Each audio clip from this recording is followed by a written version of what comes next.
अगले व्यूअर के पास चलते हैं और हम यूट्यूब से चलेंगे।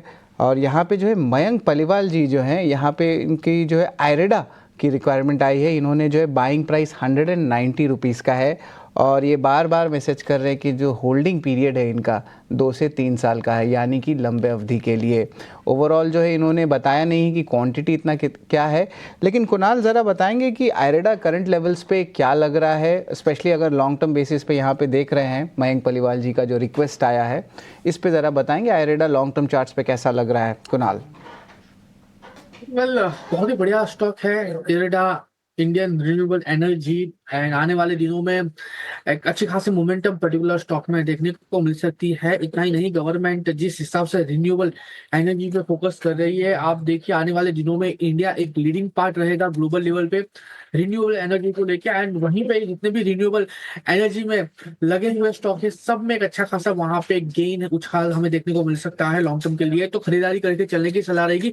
206 के अराउंड ये स्टॉक ट्रेड कर रहा है, आप खरीदारी करके चलिए। लोअर लेवल पे हम यहाँ पे 180 का एसेट मेंटेन करके चलेंगे। Now medium term to long term के पर्सपेक्टिव के हिसाब से हम यहाँ पे इतना एसेट मेंटेन करना जरूरी बनता है। टारगेट की बात कर लेते हैं, 240 का पहला टारगेट है मीडियम टर्म में, और 240 जैसे ही ब्रेक होता है ये वन वे रैली में हमें 300 तक का भी लेवल दिखा सकता है ना। ये 300 का जो लेवल है वो लॉन्ग टर्म में आनी आप एक सवा एक साल में आप एक्सपेक्ट कर सकते हो। लेकिन अगर इससे थोड़ा सा लंबी अवधि का अगर मैं टारगेट की बात करूं, तो हो सकता है ये स्टॉक आने वाले दिनों में 425 तक के भी लेवल दिखा सकता है। So overall renewable energy pack काफी अच्छा लग रहा है इस लेवल पे पोर्टफोलियो में ऐड करने के लिए। तो पॉजिटिव नजरिया इस वक्त पूरे ऊर्जा क्षेत्र पर, खासतौर पे रिन्यूएबल एनर्जी क्षेत्र पर। के मूर्ति साहब हमारे साथ इस वक्त जुड़े हुए हैं।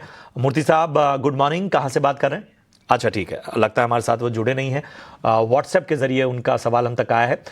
एसबीआई पे पहले इनको राय चाहिए। 821 के भाव पे इन्होंने खरीदारी की हुई है। रिलायंस इन्होंने 1350 के भाव पे खरीदारी की हुई है।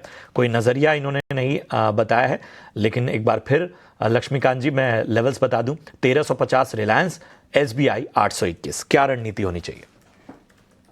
देखिए, रिलायंस तो अभी करंट लेवल्स पे काफ़ी अच्छा लग रहा है, रिस्क रिवॉर्ड रेशियो भी फेवरेबल है।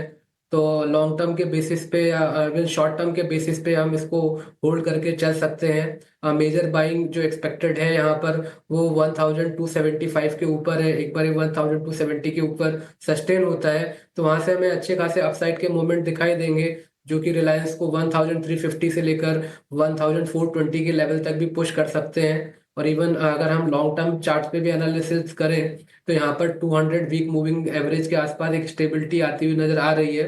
तो मुझे लगता है कि अब करंट लेवल्स पे रिस्क रिवॉर्ड रेशियो काफ़ी फेवरेबल है, तो इसको रिलायंस को करंट लेवल्स पे भी एक्यूमुलेट किया जा सकता है और आने वाले समय में हमें यहाँ पे अच्छे रिटर्न देखने को मिल सकते हैं।